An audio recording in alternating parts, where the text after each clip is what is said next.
Hafa and welcome everyone to the Guam Legislature. The Committee on Health, Land, Justice, and Culture is now called to order. Today's Friday, June 14th, 2024, and the time is 2:03 p.m. In compliance with the Open Government Law, notices for this public hearing were published in the Guam Daily Post and posted to the Government of Guam Public Notice Portal on Friday, June 7th and Wednesday, June 12th, 2024. Notices were also sent by email to all senators and all main media broadcasting outlets on June 4th and June 12th, 2024. This hearing is being live streamed on the Guam Legislature's YouTube channel. All individuals testifying shall first be recognized by the chair and begin by stating their name for record-keeping purposes. A transcript of this hearing is going to be made.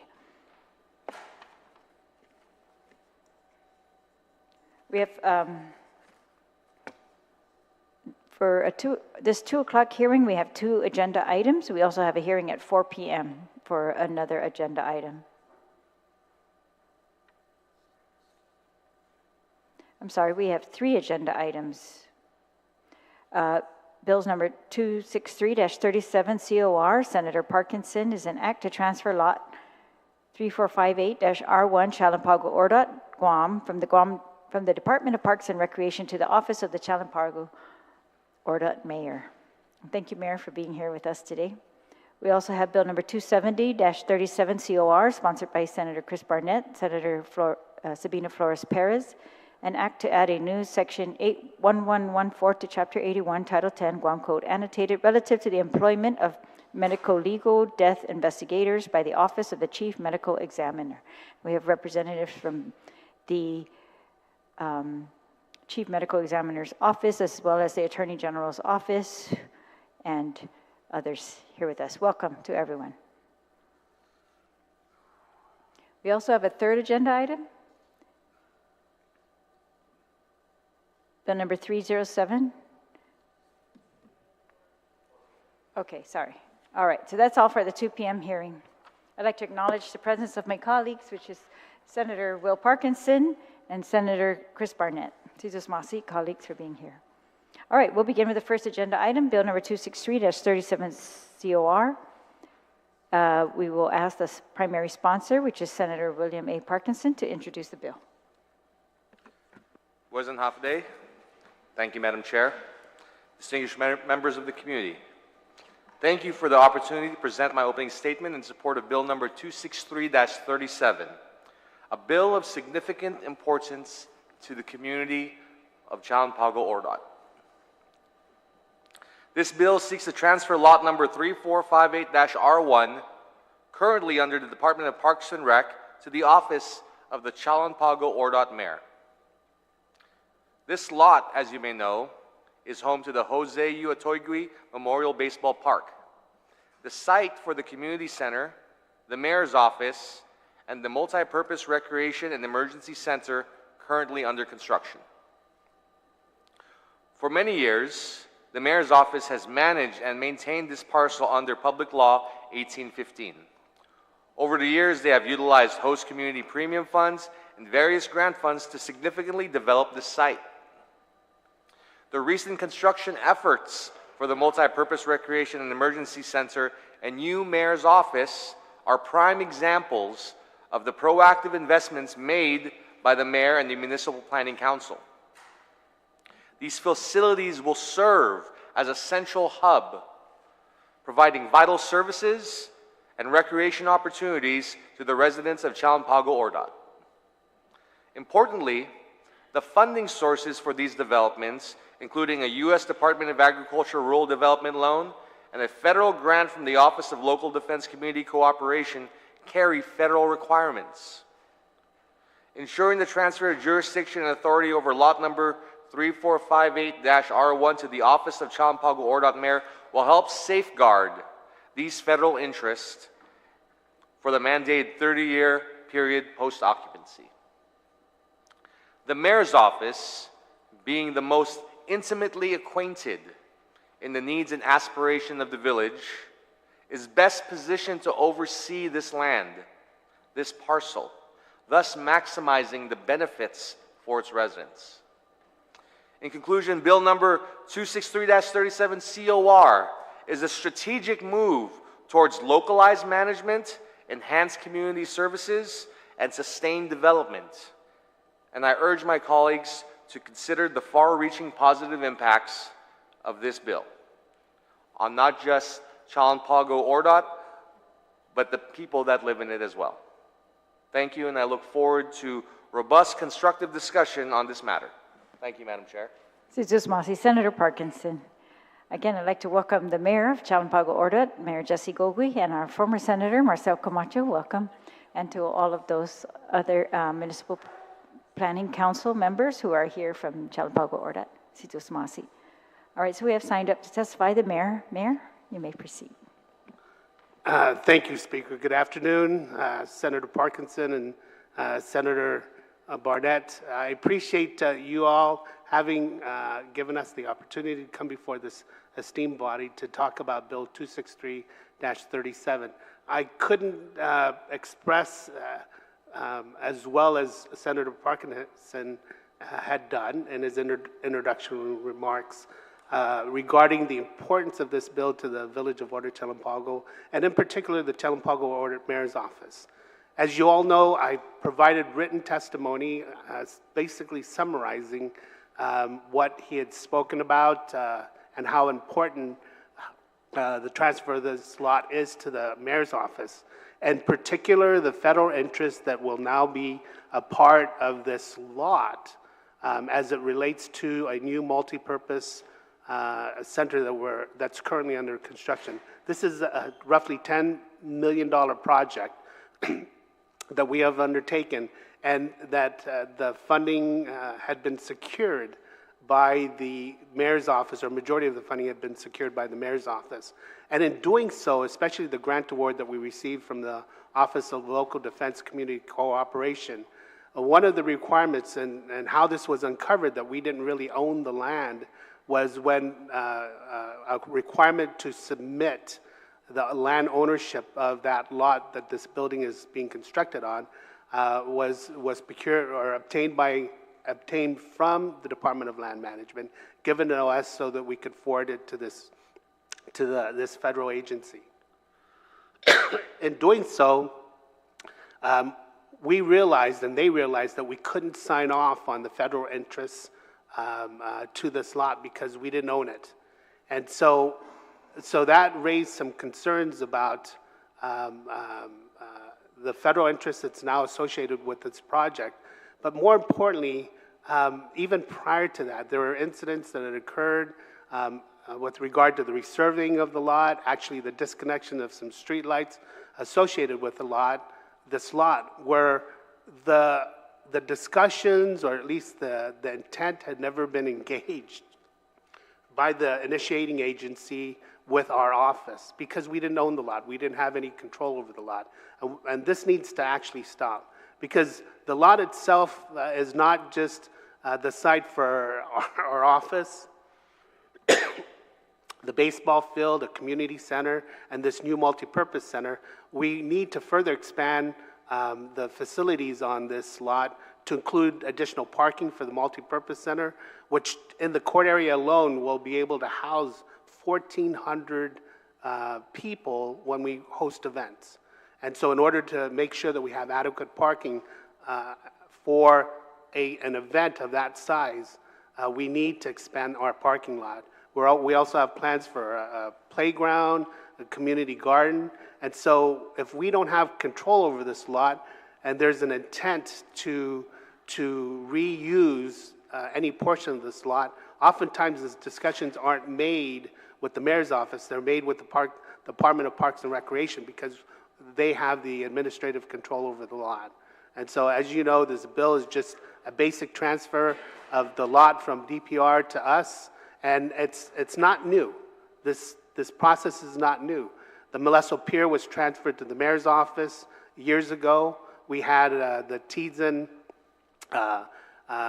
recreational facilities that were turned over when it was still NAS, or when it once was NAS, turned over to the Barragata Mayor's Office. There have been land transfers to the Inarajan Mayor's Office for development for recreational facilities down south, and other villages that have actually enjoyed the support of the legislature in effectuating this kind of request. And that's all we're asking, is to receive due consideration for something that is necessary and important to our community so that we can protect what we have and what we've been managing and maintaining, but more importantly, proceed forward with the plans we have for the remaining portions of this property.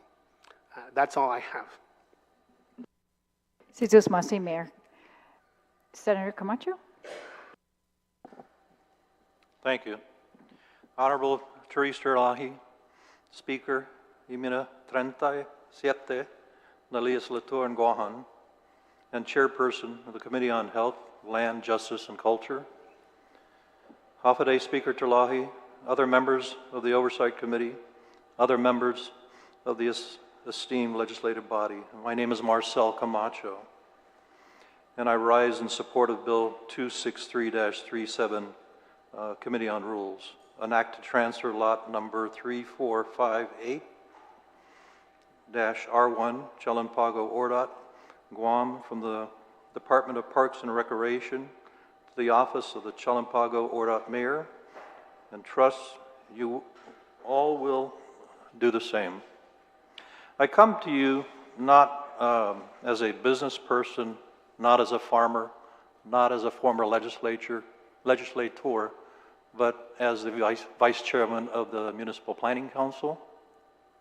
I've been with the mayor since his inception. How many years ago? Almost 16. Almost 16 years ago.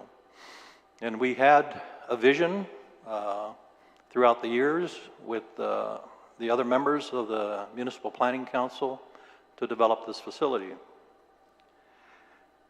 Our Municipal Mayor, Jesse Gogui, of OCP, has eloquently conveyed in his testimony the justification for the need for this bill's codification. I'm here alternatively to testify on the history of our MPC's efforts to facilitate new capital improvement projects for our villagers, island residents, and visitors, to include facilities on the subject lot. I want to emphasize the fact that this facility is not just for the people of Ordo CHALAN PAGO. And I'll explain why in a little bit. But we look at it as a facility because of our proximity, our location in the central part of the ocean, central part of the island, as a facility that could be used for our residents in the village and could be offered to anyone on the island and actually host events for our visitors. It's the intent that when this facility is operational, up and running, that we begin to host an annual festival, and Mayor Gogui has tasked me with trying to come up with the concept of a bamboo festival in the area. We're fortunate because we have a regulation-size baseball field. We have a brand new mayor's office.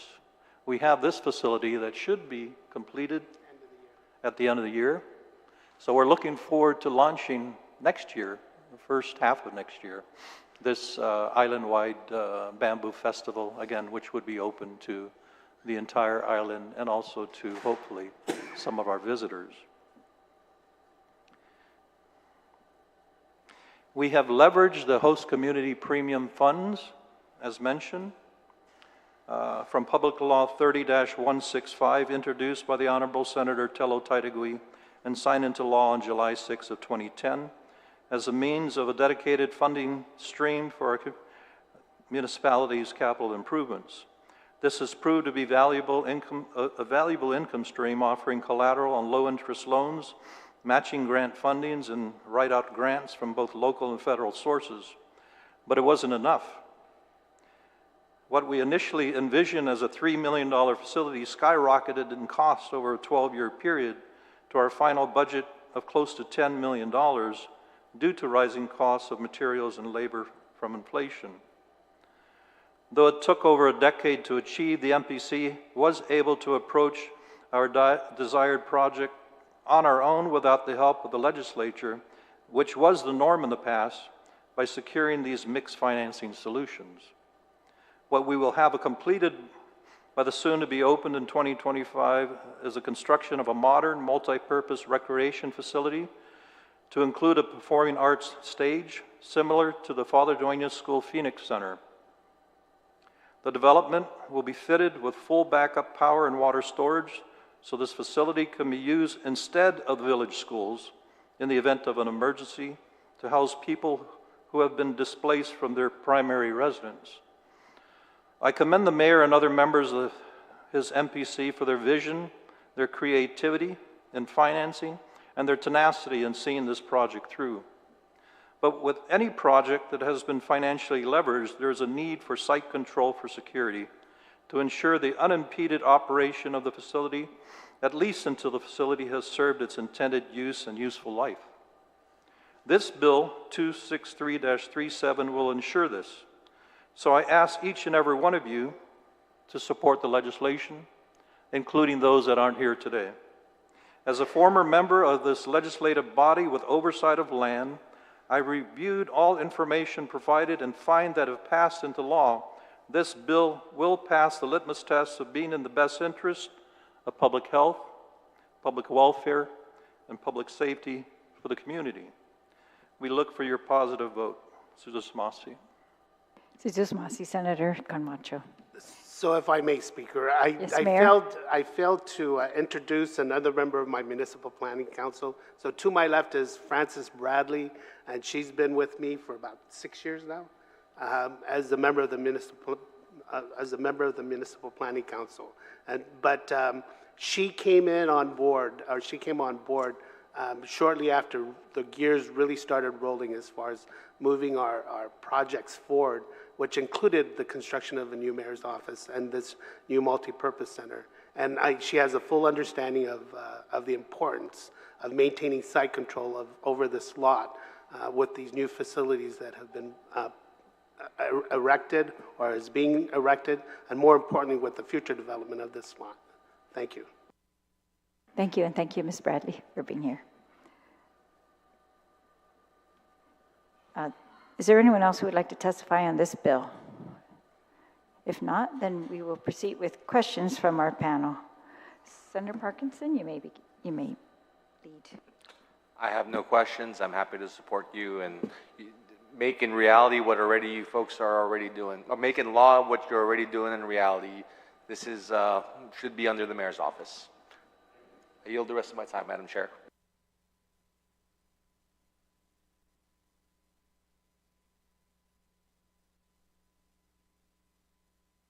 All right, Suzusmasi. I have a couple questions, Mayor. So Public Law 1815, as provided in your testimony, transferred the Jose U. Atoigui Memorial Park, which was on lot 3458-R1, to the mayor for his control, development, control, management, general minor maintenance. What part of the lot being transferred by this bill, which is referred to as 3458-R1, is not the Jose Atoigui Park? Is it a significant additional area? Well, I mean, the lot had not been transferred, even though the law, this Public Law 18-15, had included it included control, management, maintenance, minor maintenance of of all of the community center facilities. The lot had never been transferred. It still remains under DPR's inventory, just like many of the facilities that all of the mayors run. You know, we maintain it, we operate it, we improve it, but most of these properties still remain under DPR's inventory, and it's part of their inventory list. And so when things are to take place on these lots that we manage and maintain, normally the dialogue on any changes that are outside of what the mayor desires to do is discussed with DPR and not the mayors. All right, Mayor, we're already towards the end of, sure. I mean, your project's ready to be constructed. Yes, yes. So what is, when did it begin? It began several years ago, I remember, Well, the several planning, terms ago. yeah, the planning began, the actual construction started August of last year. Right. No, No, the planning and construction of the actual multi-purpose center began in August of last year. Yes. We did a ribbon cutting several years ago. There was a glitch in the financing for the contract, so we couldn't actually begin full construction until August of last year. I mean, And so even though we had in place, and that was signed by the governor, the federal interest that was required on this project, it still was, the fact remained that this property was still under the custodialship of DPR. yes, okay, but you began this, Planning? I think in either prior to my first term, that was at the 34th, that was back in 2017 at the least. So when you started this, I'm sure you went to land management, and I'm curious if you have a record of what they gave you. I just want to see why that shows not under the mayor. So, when Speaker, the law says it shows under the mayor. We didn't pursue those documents until 2020 when we were applying for that grant award. All right then. Because, planning is based on what we believe, the planning was basically, what we envisioned we wanted to do with the property.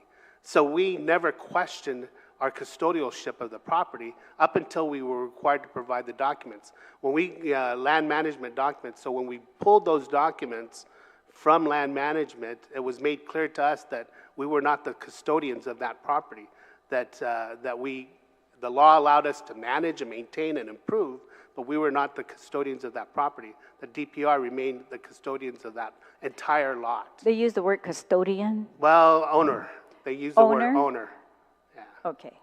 May I add something? All right, and so the Jose Atoygui Park, is that what we are talking about when we say lot 3458-R1, or more than the Jose Atoygui Park? More. Okay.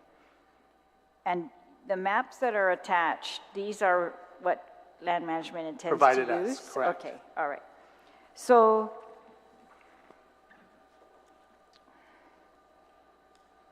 I have no objection to transferring to you versus DPR. The law since 1986 made that clear that the park for sure should have been transferred to you, and I guess whatever, now that they've subdivided that property, they separated out the utilities, and what is now in R-R1 is what you are interested in, right? Correct. Okay, and then you said, well, I wanted to follow up with DPR's interest. So DPR, in some of the correspondence that I read, had asked that they be recognized for giving this property up and that it be dedicated to use as a recreational facility. Would you say that this complies with their request? Absolutely. Okay. Absolutely. In fact, all of the, what we're trying to do on this particular lot is develop what we have been fondly referring to as a mayor's complex. So the mayor's complex is a combination of all the facilities that exist and what we plan in the future for this lot. So we have a new mayor's office. We have an existing community center that was built in 1985. The baseball field was built around the same time. And then this new multi-purpose center is also being placed on lot 3458-R1. And then, as you saw in my letter, by securing the passage of this bill and the signing into law of this bill, then we can truly move forward with identifying funding and or going out for grants to try to expand our parking lot, build our playground, and develop a community garden in the remaining portions of the property that exists. All right. However, you were able to create an entire design and everything pretty much up to now without this transfer of property. Is this being required by any entity? Or it's our just federal your agencies. desire? No, it's our federal agencies. That's why the federal Are they interest. requiring it, or is it just you who wants this for assurance? Well, I mean, they were requiring us to have custodialship over this property. Okay. But because we didn't and we still needed to move forward with our federal applications, the governor went ahead and signed off as the representative for DPR, the federal interests that were required for our USDA loan and our our OLDCC grant. All right. But in the future, if we're going to pursue any additional federal funding for projects that we want to implement on this lot, this will just take away the burden of having to get DPR involved in these decision processes. All right, but is it going to forego, is this still going to be treated as government of Guam? Will it forego the governor's involvement? Probably not, because all federal applications, if we go for federal grants, requires the governor to sign off on it. All We right. cannot apply. So you're just trying to avoid DPR's involvement, but would this bill, the language that's been proposed, would it transfer to you the ability to transfer the property? No, because it's considered a government of Guam property. Right. And it's my understanding that only the governor and the legislature can authorize any transfer of government of Guam property. What this does is that if decisions, say for example, a good example is the recent disconnection of streetlights on this lot. No, I know why you want it. I'm just trying to see the legal consequences of the language that says actually so we already had language that said we were transferring the control, management, development, and general minor maintenance, and you said that still left it under DPR. This language says, notwithstanding any other provision of law, the legislature authorizes the governor to transfer authority and jurisdiction, which, okay, so authority and jurisdiction. So you've described your federal, that you receive federal funding for this, and you have partners, and that they have a federal interest in this project. But again, are they requiring, will they require any obligation, or does this require you to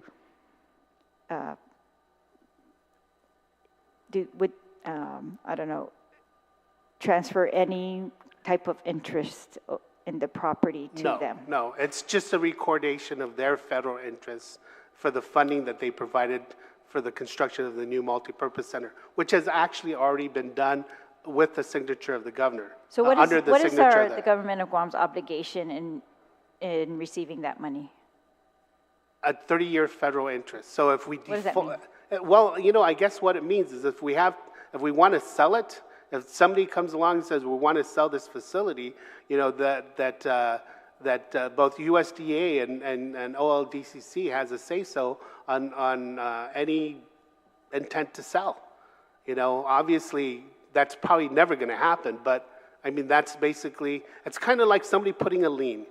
They provide financing for a home, and they say if you're going to sell the home, they put a lien so that they're notified should any ownership, any custody of the property change that's different from what existed when they filed that federal interest. And what about use?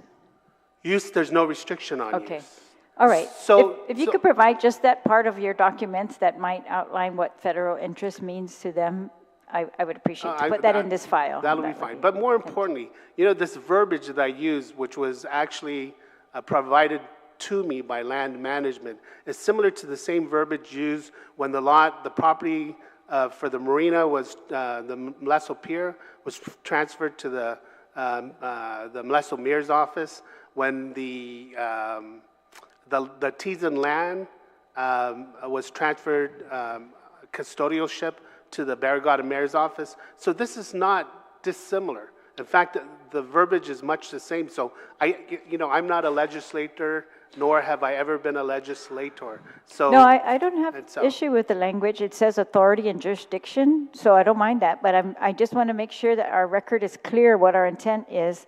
And you're saying whether we really need this in order to get these loans or we don't, that it's just some assurance that you want as mayor so that no one else tries to use this property, and it's very clear in all our records that they have to go through you. And Speaker, it's really the latter.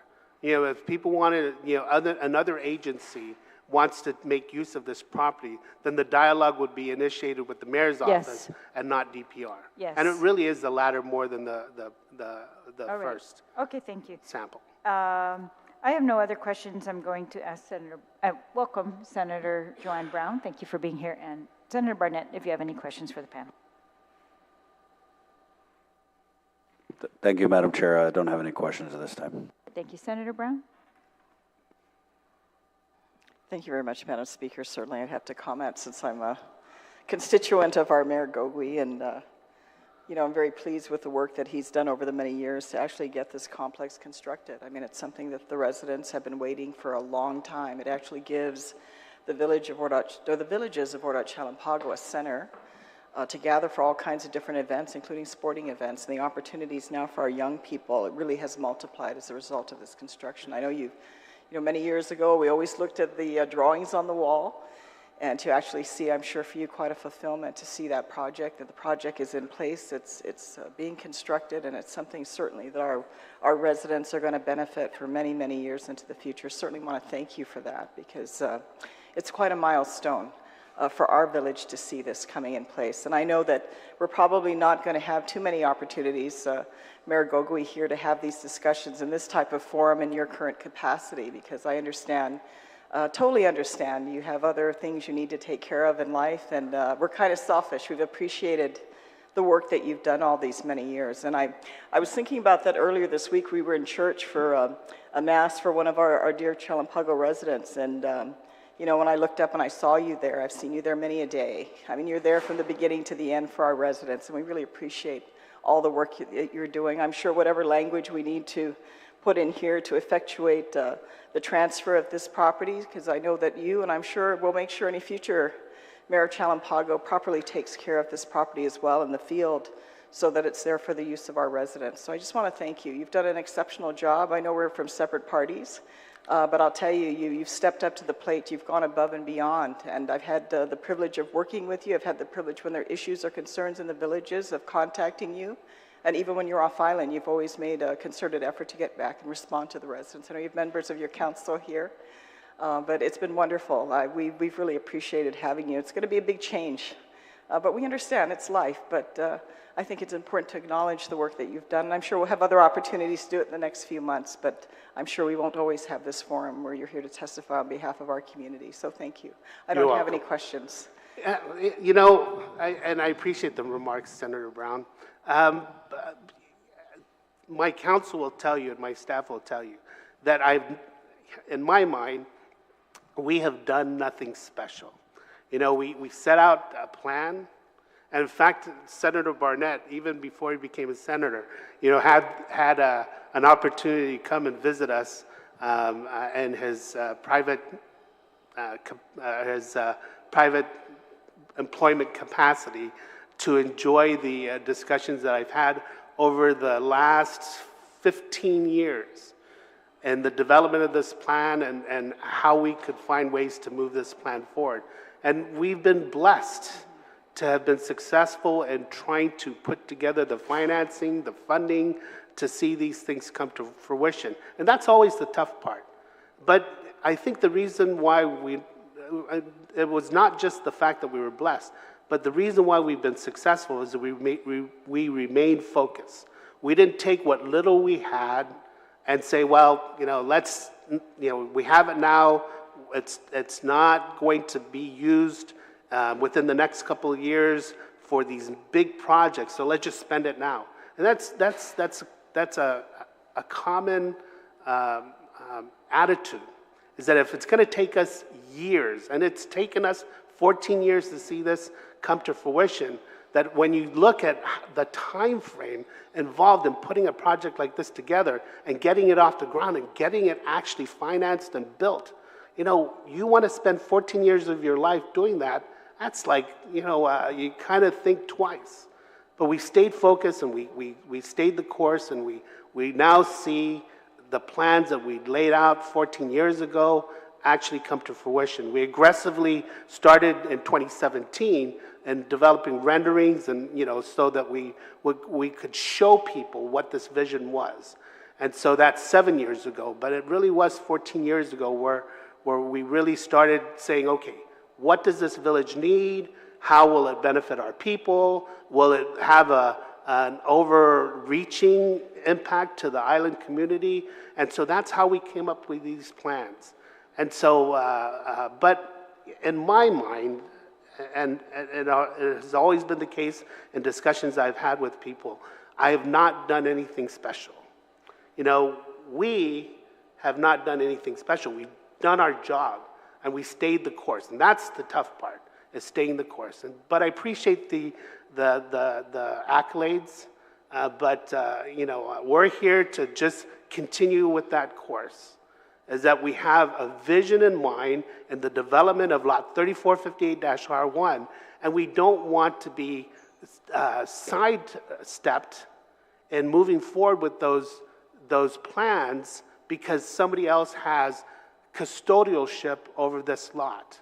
And that there could be discussions going on right now about the use of, the use of Lot 3458 that we're not made privy to because we're not the custodians of the property. And even though 18-15 should have transferred custodialship of this property to our office, it did not. It did not transfer any of the community facilities and community parks that were now operated by the mayors to the mayors. It still remains on DPR's inventory, and this is something we're trying to correct so that we will not be derailed from our stance in the development of this property and how it will improve the lives of our community residents.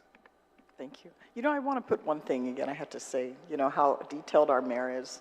I have a dog named Benjamin, and one day the mayor WhatsApped me a photo, and he asked, "Is this your dog?" And he looks so much like him. I said, "No, he's in the yard. I'm sure he's in the yard."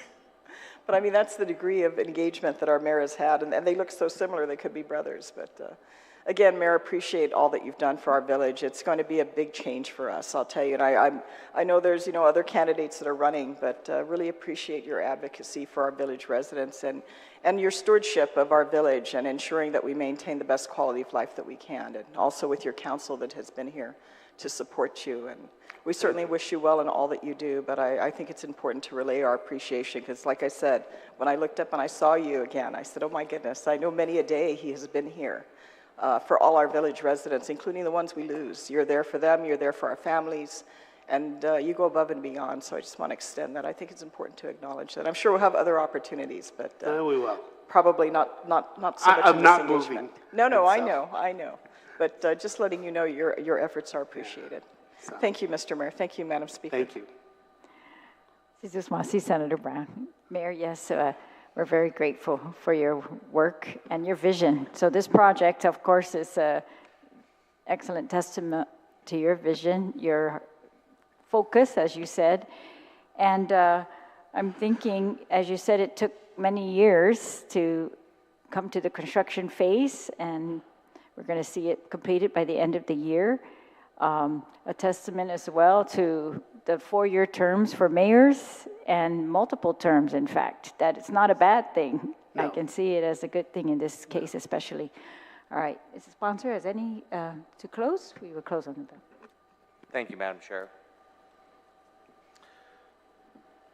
When I was growing up, one of the things that really kept me out of the trouble, starting from when I was about 11 years old, was being able to walk down to my local village mayor's community center, basketball court, what have you, and go be a kid in a safe environment, doing something productive and staying out of trouble. All the way from 11 years old till, biking from village to village, and as my world expanded, driving from village to village, challenging other gyms, listening to the soundtrack from The Road to El Dorado and the Second Malfunction CD. I always remember that time in my life as a really great time. And so I wholeheartedly support this effort because you care and you're giving these kids and these people in your community a space to recreate and stay out of trouble and be productive citizens and be safe. And so thank you for your commitment to doing that. 14 years of dedication, that is, you know, you say the words and it falls short of how much hidden effort and talent you had to expend to get this where it is today. And so I'm happy to be able to support you, and truly it's a privilege to be in this position to help. So, thank you, sir. Senator Parkinson. There being no further testimony, Bill number 259-37 COR has been duly heard, and we will now move on to the second item in our agenda. And again to Mayor Gogui and the CHALAN PAGO-ORDOT Municipal Planning Council. Thank you, Senators. We appreciate this time and effort on your part. Thank you, Mayor.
Off a day, everyone. We'll continue with our public hearing. This is the other bill scheduled for 2 p.m. today for the Committee on Health, Land, Justice, and Culture. This is Bill 270-37 COR, introduced by Senator Chris Barnett and Sabina Flores Perez. I will now ask the sponsor to introduce the bill. Madam Chair, and thank you again for the opportunity to speak on the bill.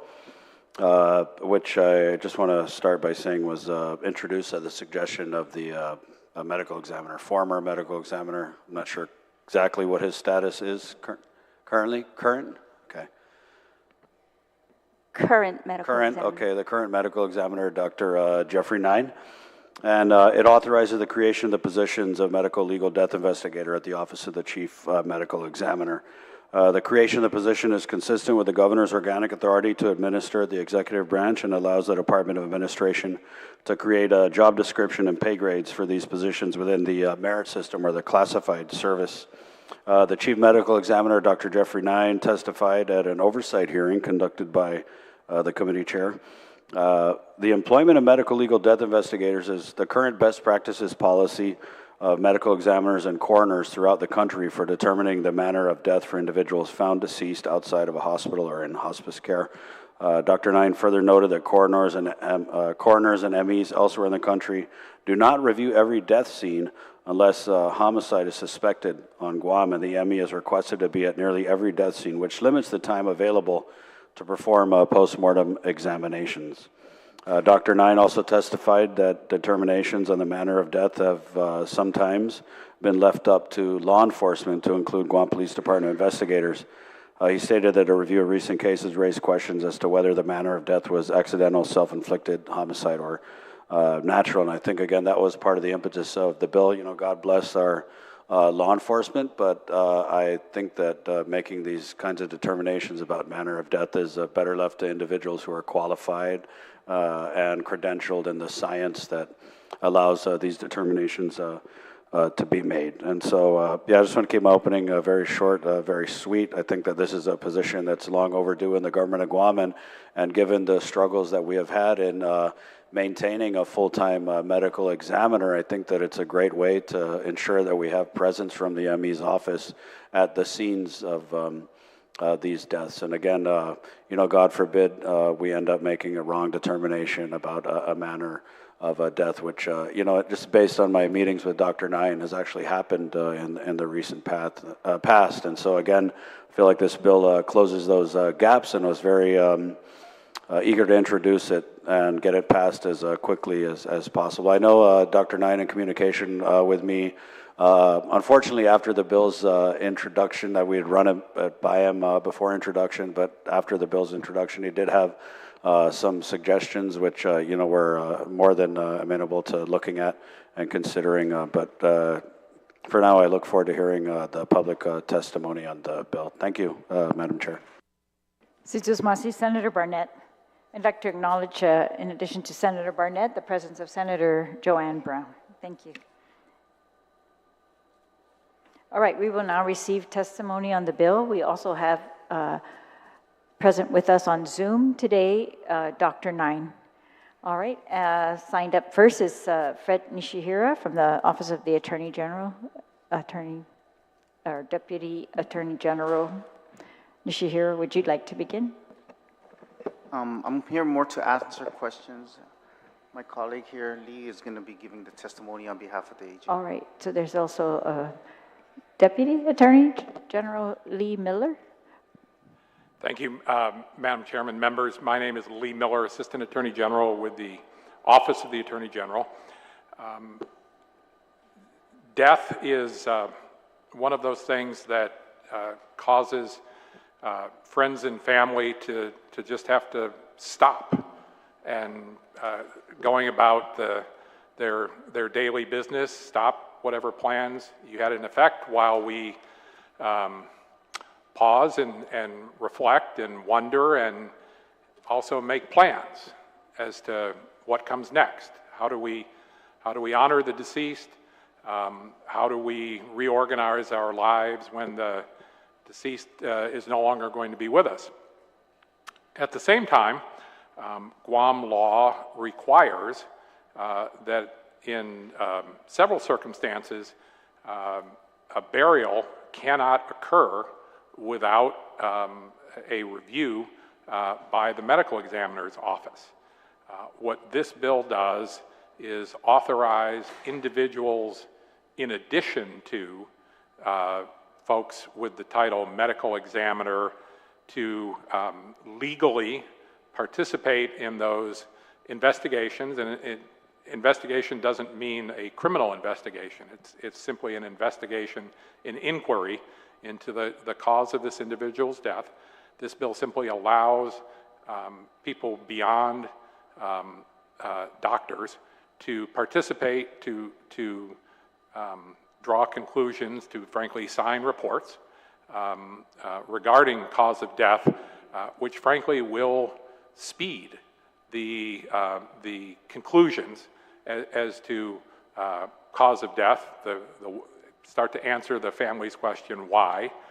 But more importantly, it will allow the family to take possession of the body, to be blunt, and to move forward with their own remembrances, with their own plans, with their own lives as they put their loved one to rest. And the last thing the government ought to be doing is slowing down the ability of the family to receive the body of their loved one back and to move things along. And this bill will accomplish that goal, and for that reason the Attorney General's office is in full support, including the amendments that Dr. Nine has suggested. Thank you very much, Thank you. Attorney Miller, or Assistant Attorney General Miller. I think we should hear from Dr. Nine now on Zoom, if that's possible, Avi. Half a day, Dr. Nine. Thank you, Madam Speaker. Can everyone hear me okay? Yes.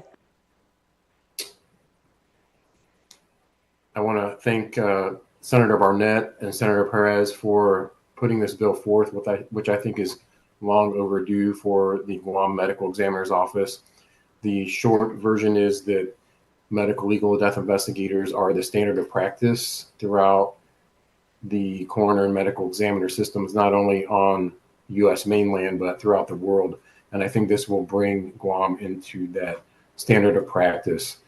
Whether you have a full-time medical examiner on the island or someone like myself who is now working remotely, the medical legal death investigator is a really important process and a really important personnel for the office.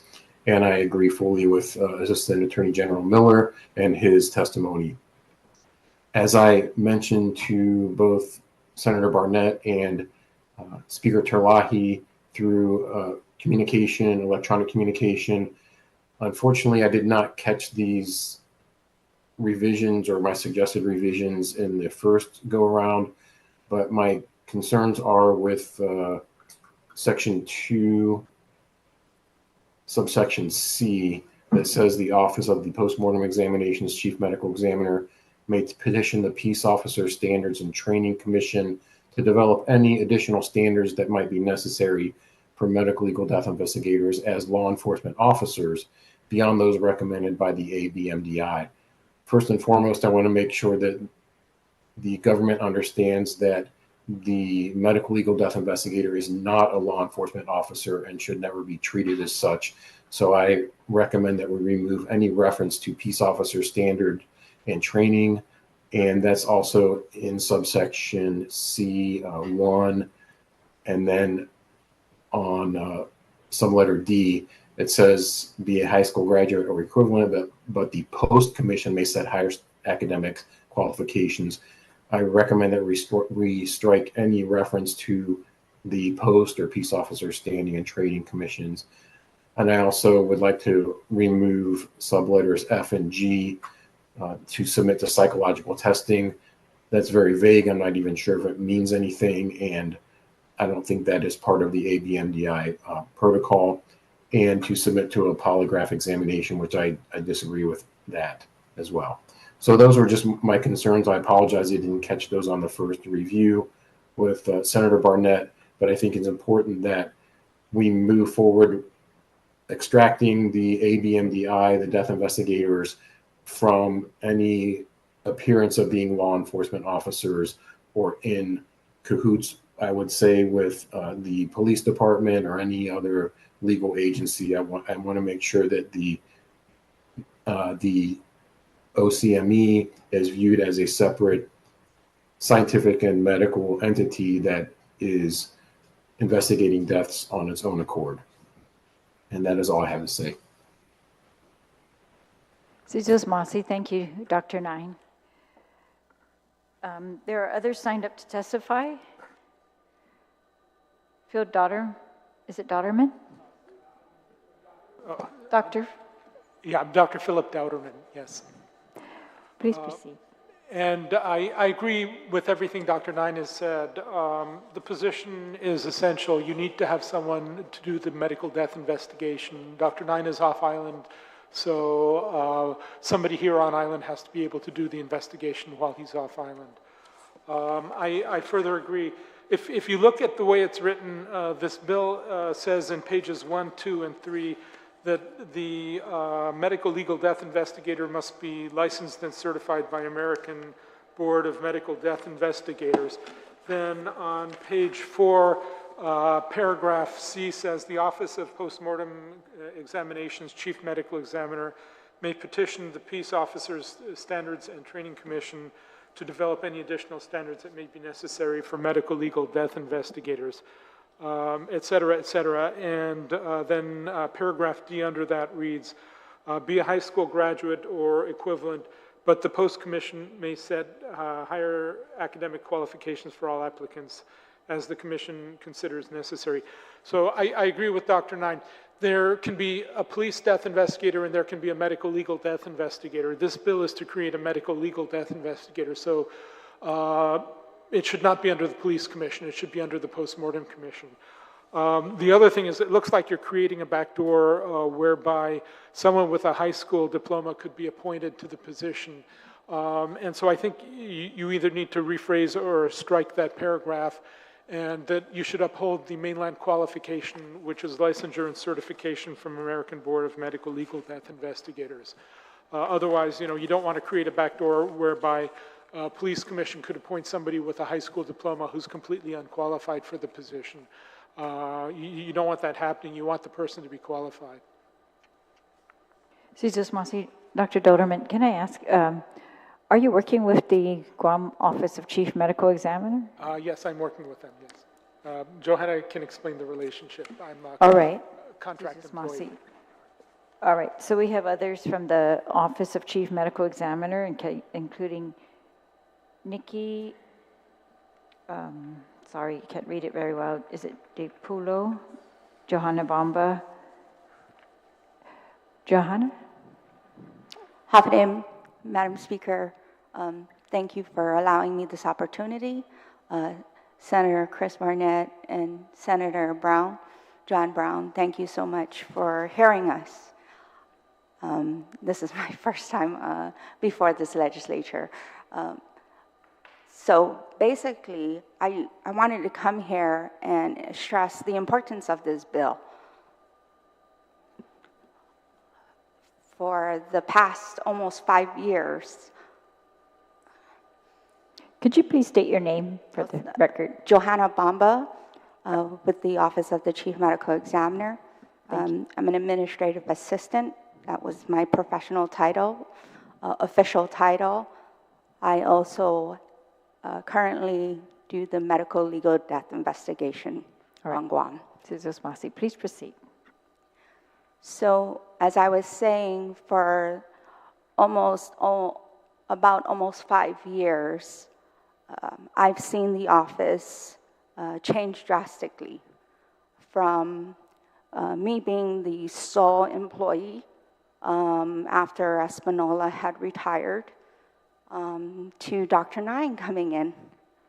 Between that time, I've seen and worked with many forensic pathologists from the U.S. mainland, and they've showed me different perspective and avenues that Guam's Medical Examiner's Office can take to improve our services to the community of Guam, for our people.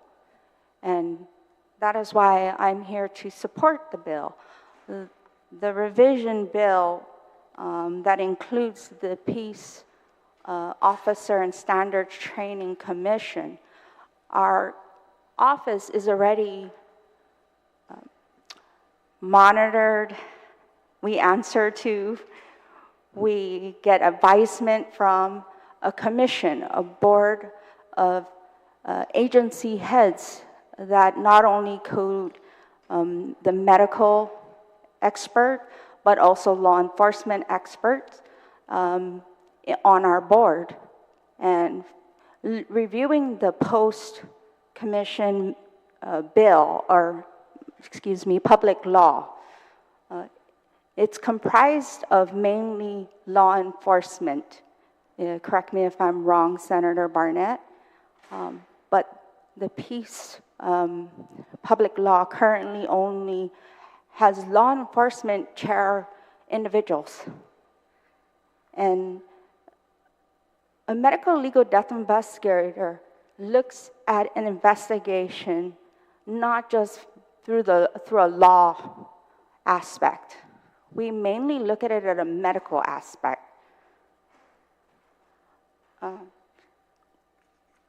When you put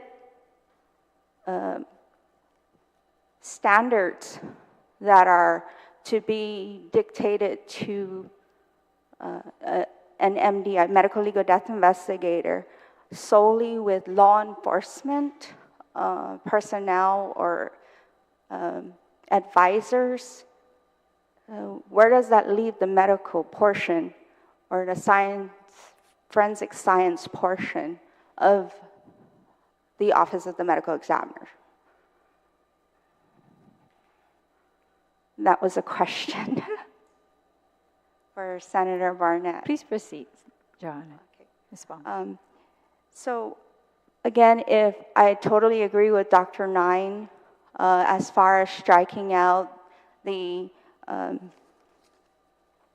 believe it was Section C of the revised bill in regards to the Peace Officer Standards and Training Commission, and as well as looking at as a medical death investigator, as a law enforcement officer. I don't consider myself a law enforcement officer. I don't enforce any laws. I don't have any power to make an arrest or detain an individual. That is not in anywhere of our mandates. In addition, the post, as far as the subsection 1D, where it indicates that the post commission may set higher academic qualifications, I'm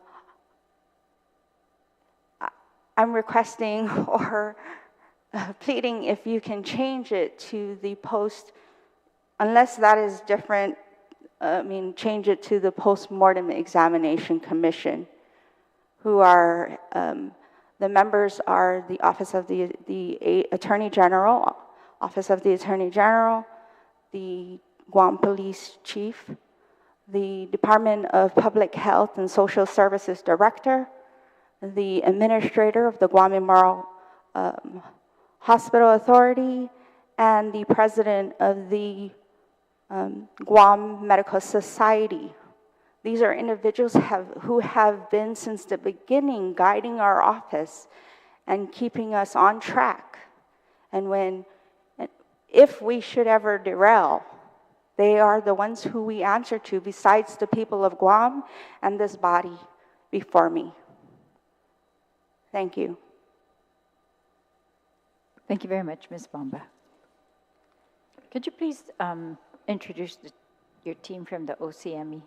So, to my right is Nikki Desopulo. She is our morgue attendant. She's been on staff since April. Is that DECI? Desipulo? Yes, Desipolo.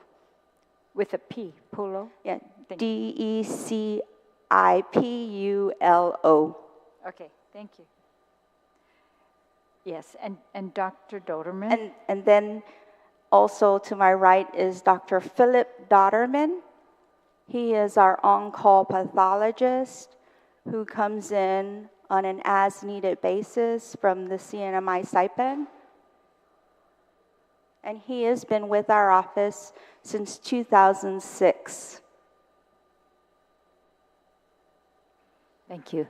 And Dr. Nine is the currently serving as the Chief Medical Examiner for Guam? That is correct. He is still Guam's Chief Medical Examiner with a new contract that is being already established. All right. Sidus Masi. And so, Nikki, would you like to testify? Ms. Desipulo? Or? Ms. Johanna and Dr. Donovan pretty much said everything that I would say too. All right. Thank you. Thank you. Okay. We also have Mr. John Lizama from the Post Commission. Mr. Lizama. Good day, Madam Speaker and members of the 37th Guam Legislature. In reviewing the bill and discussing it with the chairman of the Post Commission, we agree with the deletion of Section C in 81114. Our involvement within the this bill to establish, we are responsible for the training and standards for the law enforcement officers on Guam. We feel that the standards and training for the medical death investigators should really be from the Office of the Chief Medical Examiner. as well as the AMBD board to decide what the training requirements are. Per se, I'm not a medical person, so I can't say what's required. The experts are actually in the chief medical examiner's office, and I request rather that be done through them. What I would say is I am in support of having the chief medical examiner's office hire these medical death investigators. An option I would consider for the current staff is to consider working with the Department of Administration now to start to get the job descriptions, get the training standards, because as you develop those, then it's going to be easier to develop what are the academic requirements and what are the requirements. When I looked at it online, if you follow the AMBD requirements, there's like 29 or 40 tasks that everybody has to do. I always look at a task as a specific training, and that specific training could be 40 hours for every task. And if this is going to take 26 to 40 weeks for somebody to complete that, it's really up to the medical examiner to decide that. There's also certifications, because when I looked at it, there's 680 hours, work hours that need to be performed to get your initial certification. And then you have to get 4,000 hours in order to be board certified in a period of 4 to 5 years, I believe.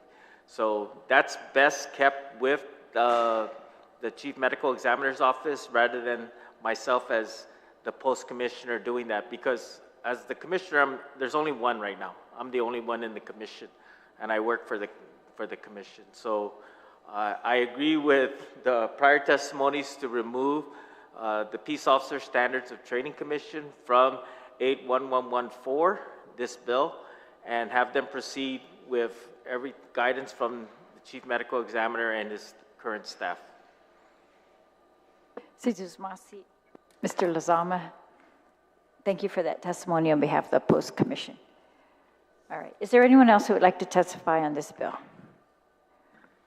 All right, if not, then we'll allow the sponsor to proceed with questions or comments. Thank you, Madam Chair. Yeah, I don't have any issues with removing the offensive section.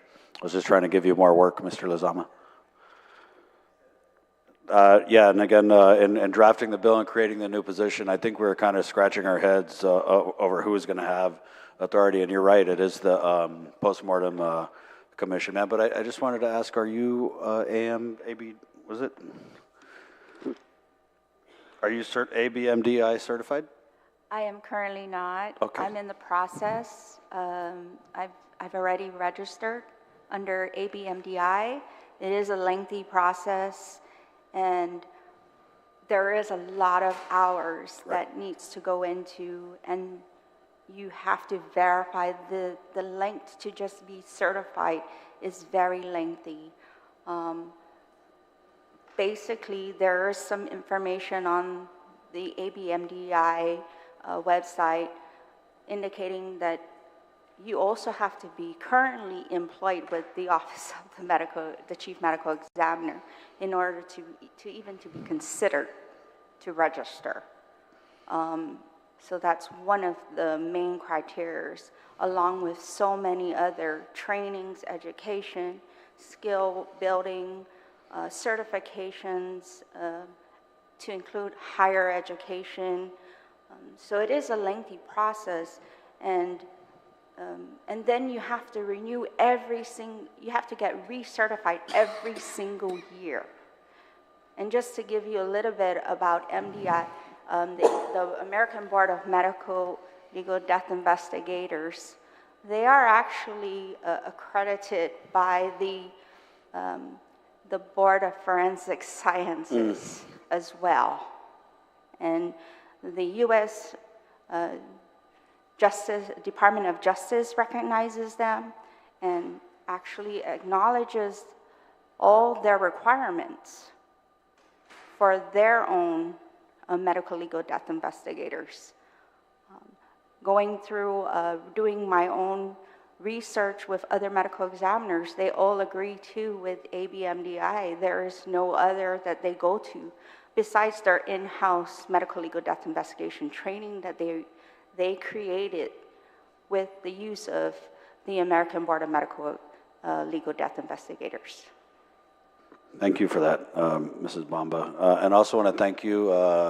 You kind of reminded me of a lot of our positions in the Guam Department of Education where the job title might be one thing, the actual job performed is much higher than the job title, the pay is at the job title that's the lowest rank, so I thank you. And I did have a question, not necessarily about the bill, but I just wanted to inquire about the status of operations at the Office of the Medical Examiner, because I have gotten concerns from families who, for whichever reason, I'm hoping you can clarify, haven't been able to see the bodies of their loved ones. And so how has this, and actually this is news to us, this contract, or at least to me, this contract that we worked out with Dr. Nine, because last I had heard it was something that was being discussed before his departure. So I'm very pleased that we're able to retain his services. But just as it stands now, what is the status of the ME's office, and are we hampered at all by not having Dr. Nine here all the time to allow people to see the bodies, or is that happening? So that privilege has been changed when Dr. Nine came in. It actually changed during the pandemic. We discontinued allowing for families to come into our facility to view their loved ones. The medical examiner's office, it is very small within the compound of Guam Memorial Hospital. We do not have a viewing room to have families go and take their time with their loved ones. We have a morgue, and in our morgue is our refrigerator. And that is, in the past, that is where we put your loved one in the middle of our floor, in the middle of the room, and allow for family to take at least a few minutes. But we have discontinued that because our job is not for, like when you pass away at the hospital, they have a viewing room, they have that ability to allow families to go and pay their respects until their body is released to a funeral home. Things have changed because of COVID. It has changed a lot. It has made a lot of changes. But our job is to do our investigation with the deceased person and then release them to the family with no further delay.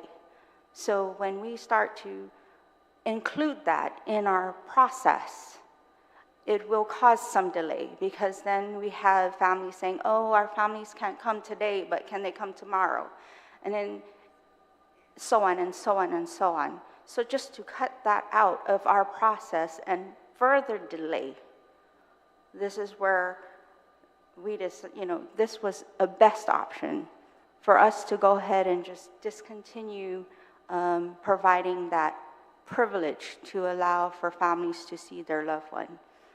Again, and our facility is not a place that you would want your family to be around, and there's other remains there. I hope that answers your question. I think the constituents who reached out to me, maybe the deceased person and their family was brought straight to your office and they didn't have an opportunity to view, and maybe that's what the concern was. But thank you for clarifying that. And also, Mrs. Bamba, there was some other language that was suggested by Dr. Nine, and also the Attorney General had sent over some revisions to the bill. And in Section 3, there's a section here, interim employment of medical legal death investigators.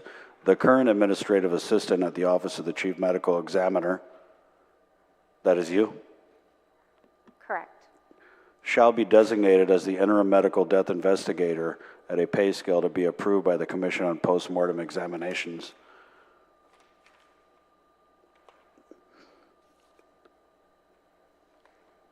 Are you prepared for that possibility? I'm prepared for it to transition officially, but I've been doing it. Yeah, I know that. Thank you again for that. So it's really no transition for me. The only thing that I would probably be concerned about would be who would take over my administrative duties. Yeah, and I'm just not sure how that section is going to conflict with when we lay out the qualifications, which say that we're to employ registered and certified medical legal death investigators. So I'm just assuming that should you get this interim position, should this bill pass and this section is included, you would just continue to be getting your credentials with ABMDI? Yes, I'm currently working on getting my credentials. Based on my own review of the requirements for the certification with ABMDI, I am overqualified. I see. Senator, if I could speak to that too. Can you please state your name for the, sorry. Fred Nishihira, the AG's office. That portion was put in consultation with Dr. Nine. Just to go back a little bit in history, it took us about just over 3 years before we were able to hire Dr. Nine as a forensic pathologist. And during that time, we used outside pathologist, Dr. Dotterman. Again, being currently used, we use several different contract forensic pathologists, mainly from Hawaii, but from other states as well, have come in. Johanna was doing the juggle in between. So what we've done is now the Commission on the Post-Mortem Examinations have got together. They've agreed to have Dr. Nine continue as the Chief Medical Examiner, although he does that remotely. The contract is with the Governor's office. It's going to probably get signed sometime soon, but he does work remotely. His pay was approved at half, so he doesn't get any of the benefits and so forth. But he is now the one kind of conducting the show just remotely. What he had told us was that he could work with a person who was registered. I believe Johanna is registered with the AMDI, is that correct? I just want to make sure. I already registered. So, like she had said, you need to meet certain qualifications even to register. He can continue the operations remotely so long that we're able to do that. This language that is put in Section 3 isn't out of the blue. We actually, the legislature had done this type of conversion with the Procurement Council when he was just an attorney, and they created the new position called Procurement Council for GSA. It was done similar, where an incumbent person was just named that, not the person's name, but the position was just converted over. And so that's what we're proposing. This one is an interim, so until it's fully qualified. And that's why if authorized by the legislature, it still would have to go back to the post-mortem commission for them to determine what the salary should be being. So that just gives you a little history of how it came about. Thank you for that, Attorney Nishihara. And yeah, I did talk to Dr. Nine, and he spoke at length about the quality of work that you provided the office and how indispensable your services were. So again, I want to thank you and commend you for that. But this language is a suggestion, right? And I'm just wondering if we did not use this language and we created the position, we put it out that you got to be this, you have to be that. I don't know who can answer this question, but what would the anticipated turnaround be for a hire of someone who meets the qualifications as laid out in the bill?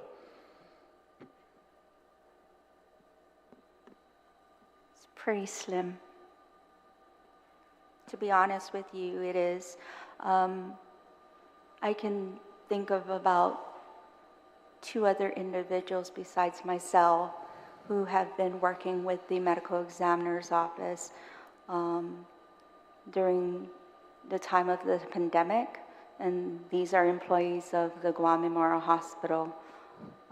They've been assisting me with death investigation, maybe not scene investigation, but at least in-morgue investigation alongside the forensic pathologist, the clinical pathologist, that we have been in contract with during that time before Dr. Nine. And along when Dr. Nine was there, they're still assisting our office. So you're saying basically that if we don't adopt this suggested language that the field of candidates is the short list on island and that we might have to advertise and seek an off-island applicant or hire?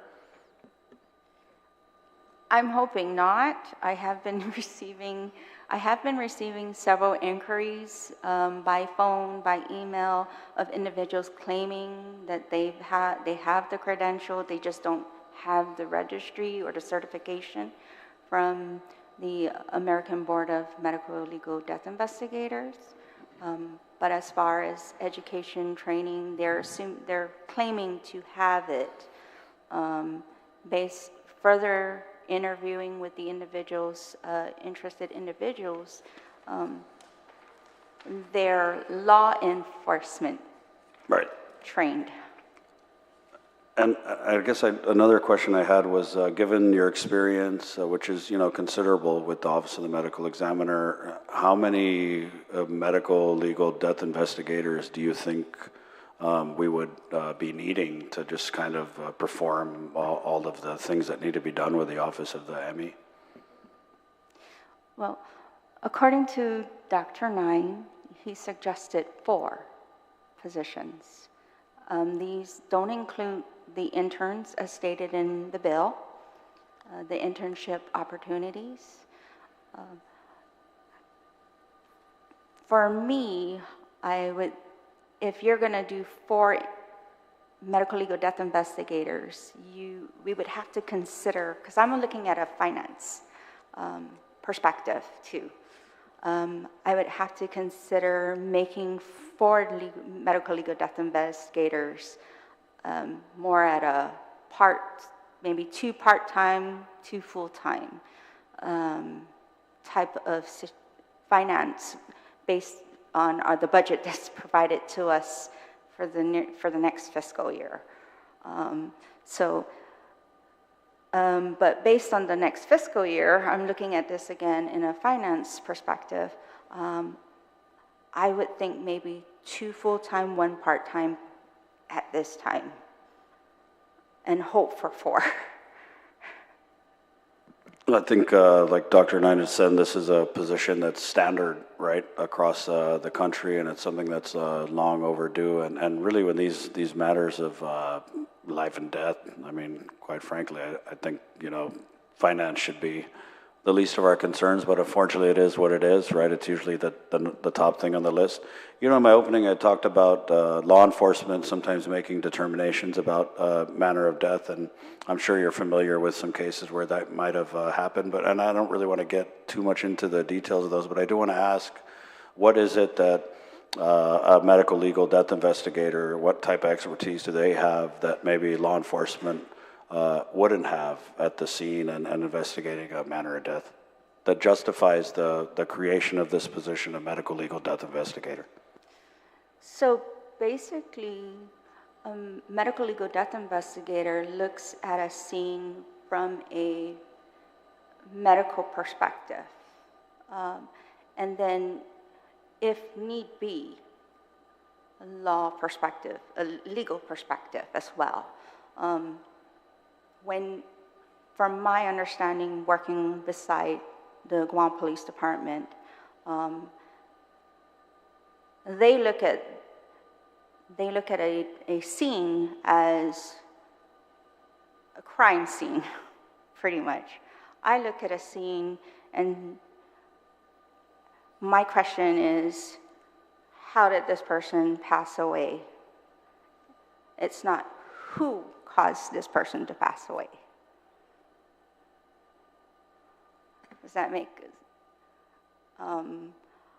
and then for something of, let's say, non-suspicious, non-homicide, unnatural, in other words, anything unnatural, manner, circumstance, when I go to the scene, I look at it again as how did this person pass away? What resulted? What happened to make this person pass away? Not, is it possible that somebody who did this and how did that person? There's a difference between the two. I'm always looking medically first and then legally.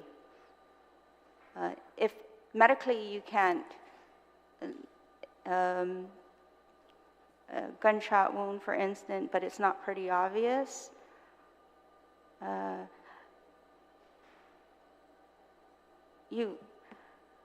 it's pretty. I guess, ma'am, what I'm trying to get at, and the why I introduced the bill is because I'd heard that there were well, at least one case where law enforcement said that this person died by way of suicide, and the medical examiner didn't necessarily agree. And so I feel if we have medical legal death investigators who are at the scene, looking at these scenes with the eyes of a trained and qualified and credentialed person, we can avoid any other instance where this happens. Do you agree with that statement? That is correct. I don't want to say anything, I'm not saying anything in disagreement with the Guam Police Department and their investigators. We have a very good working relationship with any law enforcement and as well as every medical personnel as well. We try to keep our relationship. The only difference is that we do not, we want to still be neutral. We want to be able to present ourselves as non-biased, and that we speak for the deceased. We speak because they cannot, whether it is of natural death or if it's of unnatural death. With law enforcement, they speak of the incident, the crime itself, if there was a crime involved. Senator Barnett. If I can add my 2 cents worth, I've worked for many years doing autopsies and postmortem exams, and really the intent is to classify the death as either homicide, suicide, natural causes, or accident. So homicide is death at the hands of another. Suicide, accident, and natural causes, pretty much everybody knows what that is. So now when a person is found dead at home, it may not be really obvious which is of those 4 possible causes are the cause of death. The police will have training in handling a homicide. They may have some interest in suicide or accident, but really the police are not really having much training in handling a natural cause death. And we can ask the police chief here if really he had any training at all on natural causes death. Most likely not, and they will be trained to refer those cases to the medical examiner. And so at the medical examiner, we would be performing exams intended to determine the cause of death, such as external exam. We would be looking for marks on the body, such as gunshot wound, stab, bruises, scrapes, cuts, etc. If we can, we will also be looking at the medical record. We would pull the patient's clinic chart, hospital chart. We would look at all their hospital records. We would look at all their clinical records. If it looks to be not a suspicious death, we would be certifying it as natural causes. If we're not sure, or it looks to be unnatural, then we would have to go ahead and do an autopsy to help determine the cause of death. Or for certain cases like homicide, it's mandatory that you have to do the autopsy because that will produce evidence that will be needed to convict the murderer. Yeah. That is, the evidence from the autopsy is used against the suspect in a court of law. Right. So that's really the main purpose. Now, in my experience, the vast majority of people who die at home are going to be natural causes. That is, somebody had a heart attack at home, somebody had a stroke at home, and nobody found out until they were already dead. And at that point, it can be kind of hard to reconstruct what happened. Yeah. But a medical death investigator should be able to look at the patient's chart and look at the body and make a determination. This doesn't need to be examined further. And then at that point, they would kind of close the case and make a death certificate saying, you know, this is a natural causes, it doesn't need further investigation. Or if the medical legal death investigator thinks that it could be a homicide, then they have to refer it to the medical examiner. That is, from there, it would have to go to Dr. Nine or myself to do an autopsy.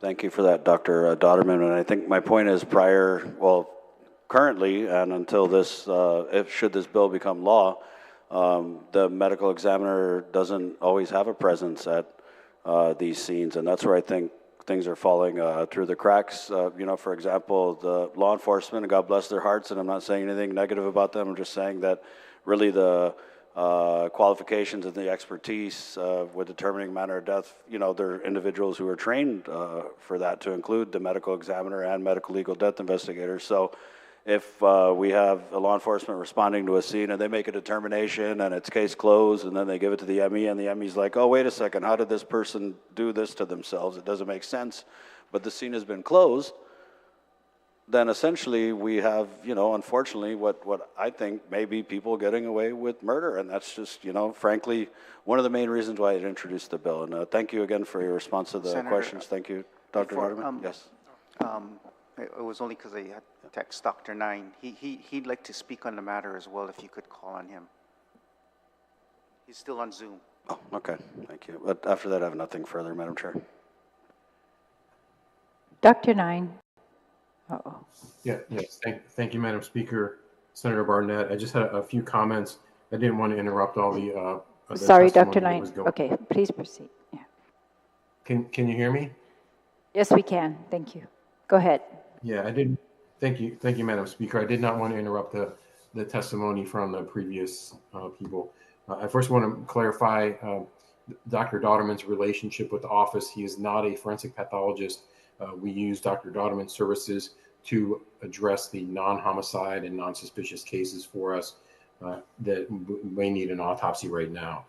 We are contracting with other forensic pathologists, including myself, to cover the homicides. As far as the body viewing, it's not the standard process of any medical examiner or coroner's office to have body viewing at their office. And it's been a number of years that the OCME has not viewed bodies at the office. So I'm sorry, Senator Barnett, if you recently got a complaint or concern by a family member, that's just something that has been going on for many years. And I apologize for the confusion on that. But it's not a standard process for medical examiners or coroner's offices to view bodies for the family. I also want to clarify about the medical legal death investigator. When we're hiring them, they're not certified. We don't expect them to be certified by the ABMDI. We expect them to not even have to be registered, but they meet the minimum qualifications, and then they will have to be registered and certified within likely 2 years of hire. The 4 medical legal death investigators was my suggestion. If you want to have a 24-hour, 7-day-a-week coverage of the medical examiner's office for the MDIs to respond to a scene, that's the best way, because otherwise you're getting into an overwork situation. You can certainly do it with 2 or 3 medical legal death investigators, but 4 is I think the right number and the safe number for the coverage of the office. And I just want to address really quickly how it can work remotely and what I've been doing with Johanna and why she's so important to be the medical legal death investigator. She's doing all the initial review of cases, taking photographs and doing examinations, which is a standard practice by ABMDI registered and certified death investigators in a medical examiner's office. The only thing that requires the presence of the pathologist is the autopsy examination. We're using Dr. Dotterman's services right now to do that with the non-homicide cases, and I will be returning when homicide cases occur and when I need to testify in court. So I just wanted to get those few things out there very quickly, and if there are any questions or comments on that. Thank you for that, Dr. Nine. I'm good. Nothing further, Madam Chair. So just want to see Senator Barnett, and thank you, Dr. Nine, and all of those testifying. I had a couple questions. So according to the fiscal note, they are estimating that there will be a fiscal impact, of course, because if the bill allows the hiring of these professionals, they estimated, however, that the average salary in the United States for a medical legal death investigator to be between $50,000 and $71,000. And yet, in Dr. Nine, in your testimony, or your letter to us, you said the projected cost for the base salary of the death investigator is $100,000 for the investigator 1 position and $125,000 for the investigator 2 position, ABMDI certified. This is based on U.S. mainland medical examiner, officer, death investigator positions. I would recommend that this information be submitted to the Department of Administration. And Mr. Attorney Nishihira, I wanted to ask you, right now, so the Attorney General is the lead on the commission. Have they already submitted this request to DOA? No, because there isn't a position. That's why we came to the legislature first to create it. Because my understanding, and Dr. Nine can confirm, is when we first met with Dr. Nine as the chief medical examiner, he actually brought up the death investigator. And that's why when he was here 100%, these are one of the first things I had brought up. But this position has come exponentially more important now that the fact that he's working remote. So that's why the way this language is created in the bill, it allows for an interim. In other words, can he continue to operate? Maybe that's the bigger question that Dr. Nine needs to answer. If it doesn't get passed and there is no interim death investigator, what would happen to the operation of the medical examiner's office? I don't know what the answer to that is. I know he's been saying we need to get this done. So if our chief medical examiner is saying we need to get this done, we kind of need to get it done. The $100,000 that Dr. Nine is talking about, if he said certified, that's true. So Johanna's not certified, but she is registered on her way to certification. So by the time you go for certification, that may be true. I don't know. I didn't do the analysis on that portion for the physical note.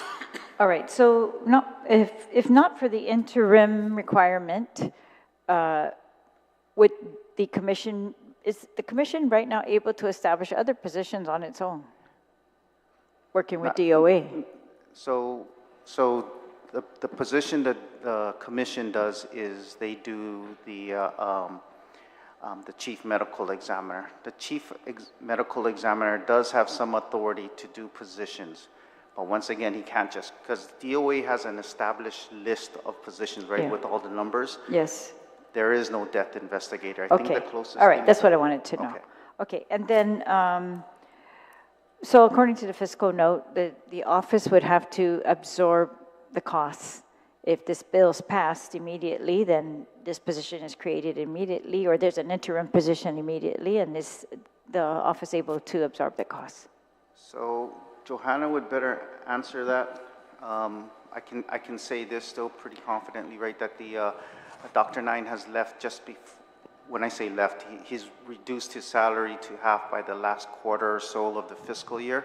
So they may be able to survive this fiscal year. Next fiscal year, and I've said this before during our last public hearing, the budget does need to get revisited to incorporate these changes. Okay, perfect. Sounds perfect. Ms. Bamba? Madam Chair, so I did market research on the salaries for several places in the United States. And the range for a medical legal death investigator starts anywhere from $75,000 to $98,000. Okay. Based on the level of ranking. So that's the range. Okay. All right. Thank you. I wanted to give you a more... Yes. Okay, thanks. Well, I'm going to leave that between the commission and the DOA, if this bill's passed, to establish the position and the salary, it says. And it's only, I guess, in the proposed amendments to this bill, the hiring is done by the office of the postmortem examination or the chief medical examiner, however, but the position is established and the pay is set according to the merit system, classified service within the government of Guam, and that will all be done through DOA. Correct. All right, Jesus Masi. I have no other questions, Senator Brown. Thank you very much, Madam Speaker. Certainly good afternoon to all of you. This is an interesting discussion because it's pretty much the first time we've talked about a position like this. And we've been through the challenges, obviously, during the pandemic and not having a consistent chief medical examiner here. I mean, I remember Dr. Hyun Park. You always heard about Dr. Park. And then we had our most recent one, and certainly Dr. Nine in the time that he was here. And certainly when we come forth to the budget, we'll look at what positions are available and what we can fund. I don't know about part-time. If this is a unique skill set, I don't know how you do it on a part-time basis, unless someone with these unique skill sets has a full-time job and they just, want to cruise and do this on occasion. It's a challenging thing. It's as mentioned, we're talking about life and death, and it's a very unique position. Not everyone has the capability of doing this type of work. And the expertise of doing and the emotional ability to do it, because I'm sure there's circumstances that you come upon that can be very challenging, particularly if someone has been harmed and that's led to their passing. So I'm supportive of this. I hope it will work in the interim, and definitely I think we need more than one. I don't know if it's going to be budgeted at 4 at the very beginning, but I definitely think there needs to at least be 2 as an alternate, and certainly as individuals move on in their positions or retire, it's good to have continuity, and simply having one person do this and perform this job could leave a big void. So I'm supportive of this legislation. I hope it will address that. I hope, again, we will have the good opportunity, as we did with Dr. Nine, to have another medical examiner who's here on a full-time basis and can provide this service, because I know it's very hard for families when they've had to wait weeks. Culturally, it's just, even the 9 days is long. But culturally, when you had to wait weeks and weeks and weeks before, a loved one's body could be released so that you could actually go through the grieving process and properly, intern them, that was a very challenging time. I don't think that's something we would like to see in the future. Hopefully we don't experience another pandemic, because that just was a very, very strange time for us. So I guess it's just, we hope that the issue gets cleared up with how you determine, or how do you get the credentials. It doesn't sound like you have an academic direct process that you can go to get certified. I assume it's an on-the-job training. Is that what this is, if I can ask? It is. Well, for me, it was on-the-job training, self-taught, and now I'm doing online training. Mm-hmm. Well, I mean, to go from an administrative capacity to this, this is a very unique line of work. I give you credit that you have that ability and the interest to do it. I think we just need to have that defined. How does someone get these credentials? Are they going to have to start working at the office before they can get this, or maybe down the road there's some formal process under which this can happen so that the outline is clear? As anyone who's credentialed, be you an attorney, a doctor, or whatever, there's normally a process to do that, and then of course an organization that determines what those standards are and grants and says, yes, you've met these credentials. So other than that, I don't have any other questions, Madam Speaker, or any other comments. I think this will be a good thing to move forward, and certainly appreciate Dr. Nine's initiative to move this issue forward in the time he was here. Thank you. Thank you, Senator Brown. I now allow the sponsor to close on the bill. Thank you, Madam Chair. I just want to thank Dr. Nine again for bringing this issue to the committee's attention. I want to thank Johanna and everybody at the Office of the Medical Examiner for the work that you do. And I'm just praying that we can hammer out the changes in a way that we get out a bill that everybody is going to support, that we can pass so that the governor can hopefully sign this bill into law, and we can use the creation of this position to make sure that we close all the gaps with the death investigation on the island. So thank you again for the opportunity to hear the bill, Madam Chair, and Sijus Masi. Sijus Masi, to you, Senator Barnett, and to all of you who have come to testify, and Dr. Nine for testifying via Zoom. Again, Sijus Masi, there are no other further testimony, so we will consider Bill 270-37 duly heard. Sijus Masi.